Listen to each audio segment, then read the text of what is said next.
Hey everyone, welcome. Today, we're diving into something really fascinating, a paradox that kind of flips our whole idea of self-assurance on its head. We're going to find out why real, solid confidence, well, it's not loud, it's actually quiet. But before we get into it, let me ask you something. Just take a second and think about this. What does genuine confidence actually sound like to you? When you picture a confident person in your mind, what do you hear? A big booming voice? Someone who has all the answers right away? You got that picture in your head? Good. Hold on to it for a bit. The reason I ask is that for most of us, that image we just pictured is tied to this exact idea. We're kind of taught to believe that the loudest person in the room is the most confident one, that speaking the most means you know the most. But what if that's all wrong? Today, we're going to take that whole idea apart. So here's what we've got on tap. First, we'll look at the sound of confidence itself. Then we'll break down loud versus quiet confidence. After that, we'll get into the really cool part, why stillness is actually a superpower. And finally, we'll talk about how you can start harnessing your own quiet power. All right, let's jump right in and explore these two very different sides of self-assurance. On the surface, they might both look like confidence, but you're about to see their foundations are in completely different worlds. Okay, so take a look at this. It really breaks it down, doesn't it? On one hand, you've got loud confidence. This is the kind that's always looking outside for approval. It needs an audience, it needs applause to feel real. But then, on the other hand, you have quiet confidence, and it's a totally different game. It gets its validation from the inside. It's not running on the fumes of insecurity. It's built on a solid foundation of self-awareness. It doesn't talk just to win an argument, it actually listens to understand. So that really makes you wonder, doesn't it? If quiet confidence is so powerful, where does that strength actually come from? Well, let's dig into the 7 pillars that make this stillness such a superpower. Okay, number one, and this is a big one, their validation comes from within. People with quiet confidence, they have their own scorecard. They know what they're good at, they know their values. They don't need a pat on the back or a bunch of likes to feel like they've succeeded. And you know what that gives them? Freedom. Total freedom. Because their sense of worth isn't up for a vote. Now, this one is so important. These folks live and breathe the idea of show, don't tell. Instead of talking a big game about what they're gonna do, they just do it.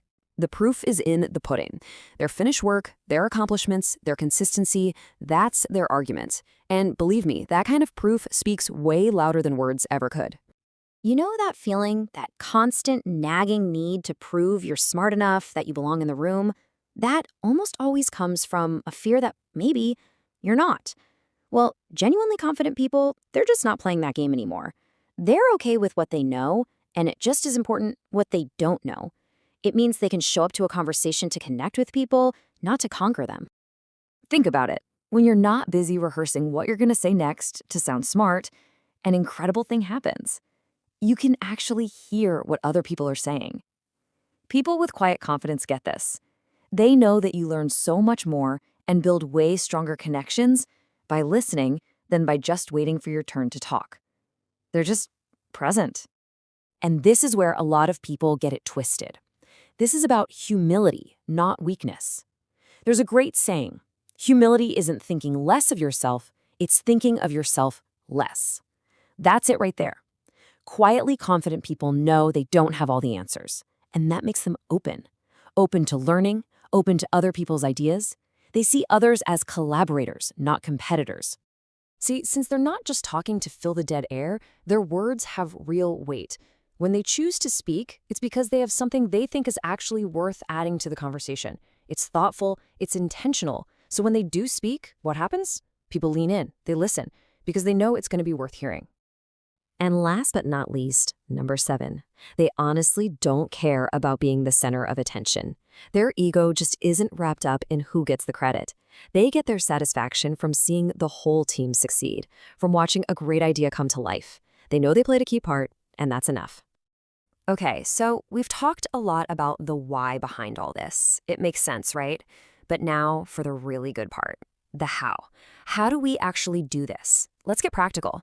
Here are some things you can start doing, like today, to build up that quiet power. All right, 4 really straightforward steps. First, practice active listening.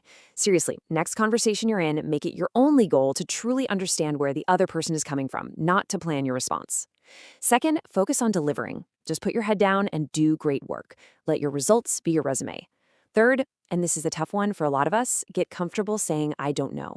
It's not a sign of weakness, it's a sign of confidence. And finally, start paying attention to your own scorecard. Decide what success and failure mean to you, separate from what anyone else thinks.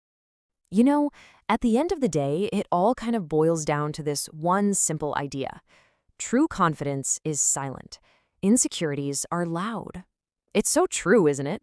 All that noise, that bragging, that constant scramble for the spotlight, it's usually just a cover for feeling like you're not enough.